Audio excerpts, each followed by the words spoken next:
Ever stared at your bank account and seen that magical six-figure number for the first time? Congratulations. You've officially joined a club that most people never reach. But here's the thing. Nobody tells you about hitting $100,000. Having the money is actually the easy part. Knowing what to do with it without completely screwing up your financial future is where things get interesting. You've probably spent years grinding, saving every dollar you could, maybe eating more ramen than any human should consume, all to reach this milestone. And now that you're here, you're faced with a problem that sounds ridiculous to anyone still living paycheck to paycheck. What do you actually do when you have money to manage? The internet is full of advice, ranging from brilliant to completely insane. Some guy on social media will tell you to put it all in cryptocurrency. Your neighbor thinks you should buy rental properties. Your financial advisor is probably pushing some expensive mutual fund that makes them rich while keeping you average. My name is Ivan, and I help people understand how money actually works instead of how financial institutions want you to think it works. If you're sitting on $100,000 and want to make decisions that will actually build wealth, instead of just making other people wealthy, make sure to subscribe and hit the like button if this information helps you avoid some expensive mistakes. The truth is, most people who reach $100,000 in savings make the same critical errors that keep them from ever reaching serious wealth.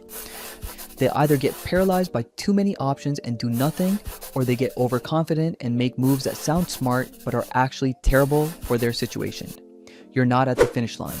You're at the starting line of actually building wealth. This is where the real game begins.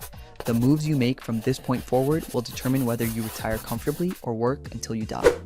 Today, I'm walking you through exactly what you should do once you hit this milestone, and more importantly, what you absolutely should not do.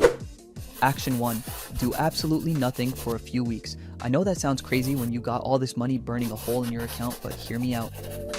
The biggest mistake people make when they hit 100,000 is immediately rushing to deploy all of it because they're afraid of missing out on returns.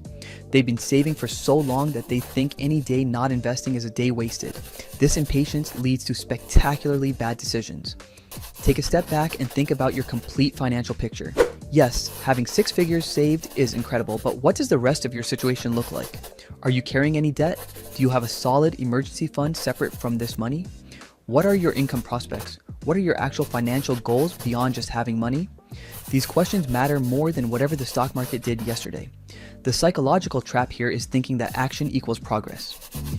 Sometimes the best action is deliberate inaction while you develop a real strategy.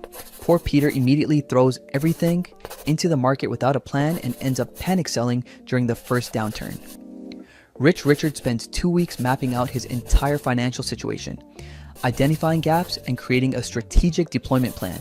Same $100,000. Completely different outcomes over the next decade. Action 2. Optimize your foundation before investing a single dollar. This isn't sexy advice, but it's the difference between building wealth and staying middle class forever. If you don't have a proper emergency fund, you need to carve out a portion of that $100,000 for this purpose immediately. I don't care how boring it sounds or how little interest you're earning. Your emergency fund isn't an investment. It's insurance against life punching you in the face when you least expect it. How much should you set aside? 3 to 6 months of expenses. If you're single with no dependents and work in a stable industry, 3 months might be enough. If you're married with kids, own a home, or work in a volatile field, lean closer to 6 months. Some people think having money invested in the stock market counts as an emergency fund because they can sell if needed. These people have never experienced a real emergency during a market crash. When you lose your job and the market is down 30%, you'll understand why cash is king, but here's where it gets interesting. You don't just stuff this emergency fund under your mattress. High-yield savings accounts are currently offering rates that haven't been seen in over a decade. We're talking about 4 to 5% annual returns on money that's completely safe and accessible. Let's do some quick math. $10,000 in a traditional savings account earning basically nothing generates maybe $10 per year. The same $10,000 in a high-yield savings account earning 5% generates $500 annually. That's enough to cover a month of groceries just from interest on money you need to keep liquid anyway. Action 3. Eliminate any high-interest debt before you invest anything. I know this advice is about as exciting as watching paint dry, but it's mathematically essential. If you're carrying credit card debt at 20% interest while investing in the stock market, hoping for 10% returns, you're literally paying someone else to make you poorer. The guaranteed return from paying off high interest debt beats the uncertain returns from any investment. This becomes especially important when you consider the psychological aspects of debt. Carrying debt while trying to build wealth is like trying to fill a bucket with a hole in the bottom. Even if you're making good returns on your investments, those monthly debt payments are constantly draining your cash flow and limiting your options. Debt elimination provides something that investments never can: guaranteed returns and immediate cash flow improvement. Here's where most people mess this up. They want to keep their debt and invest simultaneously because they're worried about missing out on market gains. This is emotional thinking disguised as mathematical reasoning. The reality is that eliminating 20% interest debt gives you an immediate 20% return on your money with zero risk. Show me an investment that guarantees 20% returns with no risk, and I'll show you a scam. Action 4.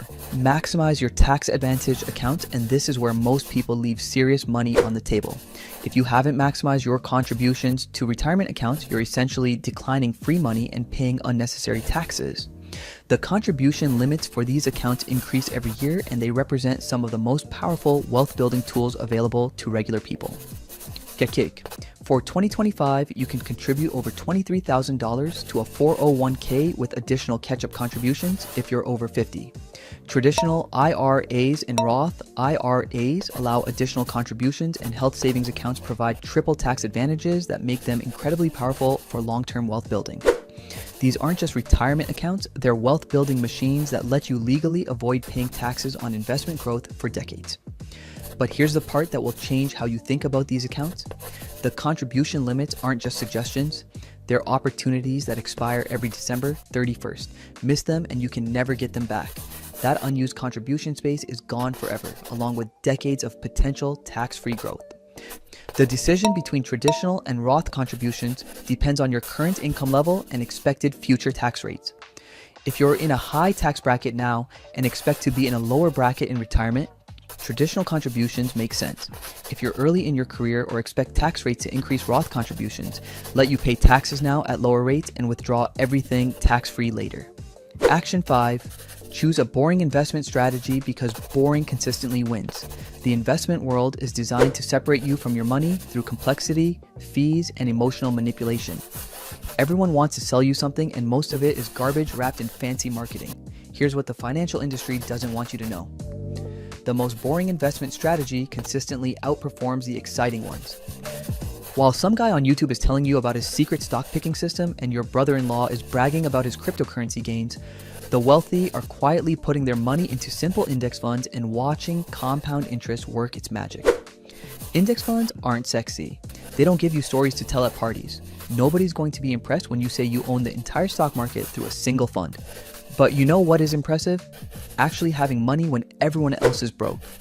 Index funds like the S&P 500 have averaged around 10% annually for decades, including through wars, recessions, and market crashes that made grown investors cry. The math on this is stupidly simple, yet most people ignore it. $100,000 invested in an index fund averaging 10% annually becomes over $260,000 in 10 years without you adding another penny. In 20 years, it becomes over $670,000. In 30 years, you're looking at over $1.7 million. This isn't get rich quick. This is get rich inevitably, assuming you don't do anything stupid. But here's where people mess this up. They think they can beat the market by being clever. They want to time the market, pick individual stocks, or follow some guru's trading signals. 90% of professional fund managers can't consistently beat the market, but somehow Dave from accounting thinks he can do it while working a full-time job.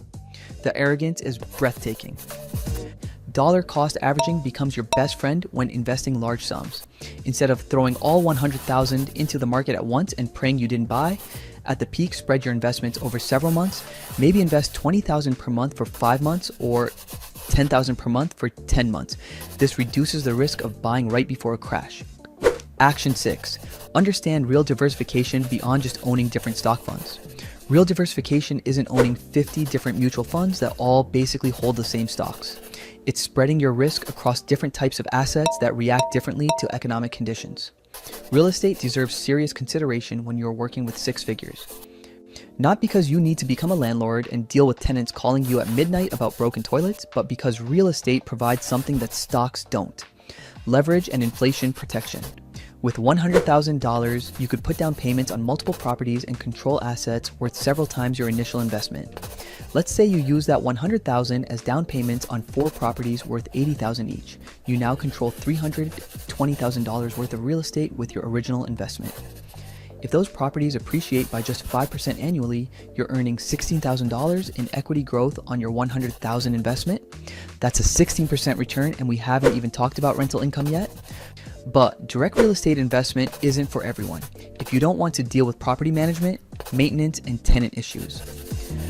Real estate investment trusts give you exposure to real estate without the headaches. REITs trade like stocks but own income-producing properties like apartments, offices, and shopping centers. They're required to pay out most of their profits as dividends, making them excellent sources of passive income. International diversification also matters more than most people realize. The United States represents about half of the world's stock market value, which means there's another half of opportunities in other countries. Action 7. Develop systems that prevent you from sabotaging yourself. Having money is easy. Keeping money and growing money requires discipline that most people simply don't possess. The financial industry, social media, and your own emotions will constantly try to convince you to make changes that benefit everyone except you. Set up automatic investments that move money from your checking account to your investment accounts without requiring any decisions from you. Automate your retirement contributions, your emergency fund deposits, and your taxable investment accounts. When investing becomes automatic, you remove emotion from the equation. You can't panic sell during market crashes if your money is automatically buying more shares every month. Create rules for yourself and follow them religiously. Maybe you decide to rebalance your portfolio once per year and never touch it otherwise. Maybe you commit to increasing your investment contributions every time you get a raise. Maybe you promise yourself that you'll never check your investment balances during market volatility. Whatever rules you choose, stick to them even when every instinct is telling you to do something different. The biggest enemy of wealth building isn't market crashes or economic recessions, it's your own behavior.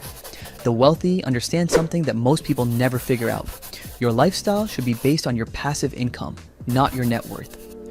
Just because you have $100,000 doesn't mean you can afford to live like you have $100,000. That money needs to work for you, not get spent on things that make you temporarily happy but permanently broke.